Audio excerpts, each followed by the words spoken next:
If your iPhone won't turn on, don't panic. Before you make a trip to the Apple Store, there's one thing you should try first that could save you time and get your iPhone working again. Welcome back to the Fix Desk. Let's fix it.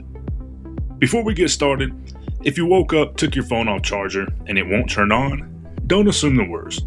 It could be completely fine. If your iPhone wasn't charging beforehand, go ahead and try this step. If it still doesn't turn on, connect it to a known good charger for at least 30 minutes and try it one more time. A lot of times we assume the battery's dead or the phone is broken, when in reality, it's just frozen because of a software glitch. The fix? A forced restart. Don't worry, it's not going to erase any of your data. It simply forces your iPhone to reboot even when it's frozen. And the step is all about timing.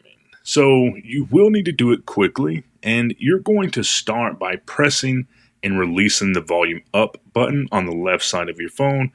Then you're going to press and release the volume down button on the left side.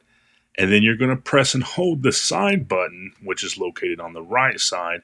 And you'll keep holding the side button. Even if the screen stays black, don't let go until you see the Apple logo.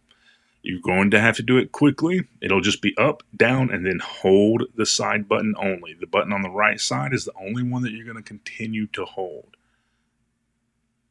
So again, up, down, hold the power button. So we're going to try it now. We're just going to go up, down, and hold and wait until we see the Apple logo. It can take a few moments here, but you're just going to keep holding until you see that Apple logo appear. At that point, you'll let go of it. And now that we have the Apple logo, again, let go, give it time to boot up, and then you should be able to use your device as normal. Now, if your iPhone still isn't turning on and you're confident you performed the button sequence correctly and gave it enough time to charge, the issue may be hardware related. At that point, it's best to contact Apple or visit a qualified repair technician. Hopefully, this got your iPhone working again, and if it did, let me know in the comments below.